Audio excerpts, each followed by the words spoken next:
નોંધ લો તમારા મનમાં. તમારો કામ આપજો ને મહિલા ધારાસભ્ય પાસે સ્વાગત બોલજો સ્પેશિયલ જેડે પડે છે બોલાવે ના સર, અહીંયા આવું અપમાન કરવા માટે ધારાસભ્યને રાખો છો. મહિલા ધારાસભ્ય છે કે એનો મતલબ એવો છે કે આવું નહીં કરવાનું ભાઈ. આવી રીતે ભારતીય જનતા પાર્ટીની સ્થિતિ બદલાઈ છે આપણી. આશીષબેન સાહેબ ફરજ કરીને સ્વાગત માટે તો સ્વાગત માટે પુનાર નથી કઈ નથી સ્પેશિયલ પુનાર બનાયા છે એ નામ નથી બોલવું બોલાવો છો અહીંયા ગાડી. અમારા સમાજને અપમાનિત કરવાનું કામ કરે છે. નેતૃત્વ હોય, આદિવાસી સમાજના અમારા અધ્યક્ષ હોય, ત્યારે આદિવાસી સમાજનું તમે વચ્ચે ના બોલશો મારી આગળ. ત્યારે પછી ને અપમાન કરવા માટે અહીંયા બોલાવો છો.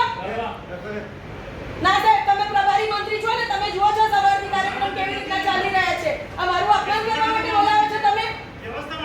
આ ચૂંટણીમાં જીતાઈને આવેલી છું, કોઈ ઉપરથી પેરાગ્લાઇડિંગ કરીને નથી આવી હું. અહીંયા મારા વિસ્તારના અધ્યક્ષ છે, મારા આદિવાસી મોરચાના અધ્યક્ષ છે. ના સાહેબ, આભાર આપનો. Thank you. આપે મારા માટે લડ્યા એના માટે ખૂબ ખૂબ આભાર. સર્વે જનતાનો પણ અને આપ સર્વે નેતૃત્વનો પણ. કોણ કહી નાખે આ પેલો છે ને કોણ મહામંત્રી. છે? અને આશીષભાઈ. પ્રમુખના આધાર ઉપર જ કીધું હોય ને ભાઈ, રહેવા દે ને. ચાલો, પ્રમુખના આધારે જ કીધું હોય એ તો. સાહેબ આ વસ્તુ ખોટી છે. બંને વડીલ શ્રી ઈશ્વરભાઈ આપને પણ વિનંતી કરું, મતલબ સાહેબ આપને પણ વિનંતી કરું, જિલ્લા પ્રમુખના માર્ગદર્શન હેઠળ જ આ બધા જે કંઈક ધતિંગો થઈ રહ્યા છે આ જિલ્લામાં, જિલ્લાને બરબાદ કરવાના, ખરાબ કરવાના બારાની પછી વાત કરીશું. ચલો, રહેવા દે. કોઈને કહેવાનો કોઈ મતલબ નથી. આ બધા લોકોને છે ને આખા ગાંધારીની જેમ કાંટા બાંધેલા છે. બધાને આદિવાસી સમાજની કોઈને પણ એવું નથી.